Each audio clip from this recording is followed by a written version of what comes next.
কুৰুৱা চৰাই আৰু বামুণৰ সাধু। এহাল নিমাখিত বামুণ বামুণী আছিল।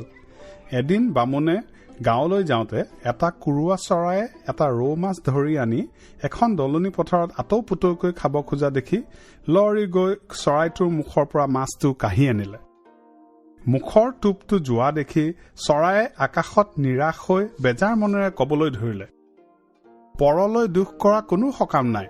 সেইদিনাৰ পৰা কুৰুৱাটোৱে একো নকৰি সদায় মাছটোৰ কথাকে ভাবি থাকে আৰু বামুণক সাও দি আপোনা আপুনি কয়, মোক যেনেকৈ তই নিৰাশ কৰিলি তইও তেনেকৈ নিৰাশ হবি।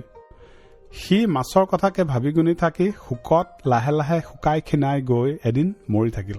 বামুণে মাছটো আনি ঘৰত মহা আনন্দৰে খাই বৈ আছে। কিছুদিনৰ মূৰত বামুণৰ এটি ল'ৰা উপজিল। ল'ৰাটি এনে ৰূপ হৈ উঠলি আহিছিল যে তাক যেয়ে দেখে সেয়ে একোলা লবলৈ বিচাৰিছিল। বামুণ বামুণীয়ে ল'ৰাৰ মুখ দেখি ভোক পিয়াহলৈ পাহৰিছিল। আজি কালিকৈ ল'ৰাটো ডাঙৰ হৈ আহিল।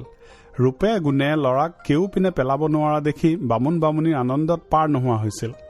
আপুতৰ পুত হৈ ল'ৰাটো ইমান মোহ লগা হৈছিল যে বামুণ বামুণীয়ে তাৰ হৈ সদায় নিজৰ দেহাকে দিবলৈ আগ কৰি থৈছিল। ল'ৰাটি সফল ডেকা হওঁতেই বিধাতাৰ বিড়ম্বনাত নিঠুৰ কালে বামুণ বামুণীৰ বুকু উদঙাই তাক মাৰি লৈ গুচি গ'ল। যি দিন ধৰি ল'ৰাটি মৰিল সেই দিন ধৰি বামুণ বামুণীৰ চকুলো নুগুচা হ'ল। দুয়োৰে খাৱন শোৱন গুচিল আৰু ৰাতিয়ে দিনে দুয়ো নিজৰ হিয়া ধুনি আধা মৰা হ'ল। কাঠ চিটিয়া জমে আমাক ইমান জীয়া জুই দিলে, তাকনো পুৱা গধূলি সদায় ঘেটকালি থাকিলে সি কেনে পায়।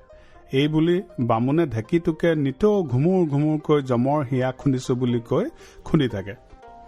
বামুণে এনেকৈ দুখ বেজাৰ কৰি ঢেঁকী খুন্দি থকা দেখি এদিন ৰাতি জমে বামুণক সপোনত কলে, তুমি যে সদায় একেৰাহে ঢেঁকী খুন্দি হিয়া ভুকুৱা পুতেৰক ধিয়াই আছা, সেই পুতেৰাক তুমি দেখিবলৈ পাবা। মাথোন মই এটা কথা কওঁ তাকে তুমি কৰিবা। কাইলৈ তুমি ভিতৰৰ পৰা দুৱাৰ মাৰি তোমাৰ গোসাঁই ঘৰতে শুবা আৰু 3 দিনলৈকে কোনেও তালৈ গৈ তুমি নিজে নুঠা মানে তোমাক জগাবলৈ হাক দিবা। পিছদিনা পুৱা বামুণে সপোনৰ কথা বামুণীক ভাঙি চিঙি কৈ সেইমতেই তেওঁ গোসাঁই ঘৰৰ ভিতৰত শুই থাকিল। বামুণৰ যেতিয়া ভৰ টোপনি আহিল তেতিয়া যমদূত এটাই বামুণৰ দেহাটো তাতে থৈ জীৱটো লৈ গৈ জমপুৰি পোৱালেগৈ। বামুণে জমপুৰিত কত যে লীলা খেলা দেখিলে তাৰ সীমা সংখ্যা নাই।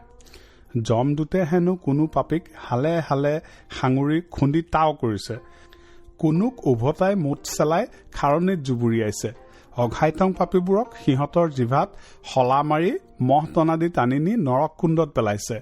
যমদূতবোৰ জুমে জুমে ঘূৰি ফুৰিছে, হু হু কৰি আহিছে গৈছে। এইদৰে নানা ঠাইত নানা তৰহৰ কথা দেখি বামুণৰ শ্ৰুতি বুদ্ধি হেৰাল আৰু বতাহত আহঁতৰ পাত কপাদি ভয়ত বামুণ কঁপিবলৈ ধৰিলে। দুতে নি বামুণক যম ৰজাৰ ওচৰত ভেটালেগৈ। বামুণ ভয়ত ঠক ঠক কৰে কপা দেখি যমে তেওঁক কলে, বাপুদেউ তুমি ভয় নকৰিবা, তুমি বাৰু এই ডেকা মানুহ মুখাৰ ফাললৈ চকু দিয়াচোন, তাত তোমাৰ পুতেৰা আছেনে নাই। বামুণে সেই ফাললৈ চাই দেখিলে যে তেওঁৰ পুতেক তাতে আছে। পুতেকক দেখি বামুণে ৰং মনেৰে যমক কলে, হে মহাৰাজ মোৰ পুখৰিটো।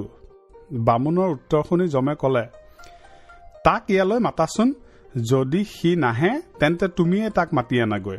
বামুণে পুতেকক মাতিলত পুতেক নহা দেখি তাৰ ওচৰলৈকে তেওঁ গৈ, হেৰ বোপাই মই আহিছো নহয়, তই এইপিনে আহচোন বুলি মাতিলে। বামুণে এইদৰে 3-4 বাৰ মতাতো তেওঁৰ পুতেকে উভতিকে নোচোৱাত তেওঁ তাক হাতেৰে ঘুকুটা মাৰি কলে, হেৰ বোপাই এইফালে চাচোন, মই তোৰ বাপে। পুতেকে এই কথা শুনি বাপেকৰ ফালে চাই বেজাৰ মাতেৰে কবলৈ ধৰিলে, তই মোক কৰ পু পাইছহি অ, মই তোৰ পুতেৰ নহওঁ। তাহানি যে সেই কুৰুৱা চৰাইটোক বেজাৰ দি তই মুখৰ টোপটো কাঢ়ি লৈ গৈছিলি, তাৰ পুতক তুলিবলৈহে মই তোৰ পুতেৰ হৈ জন্ম ধৰিছিলো।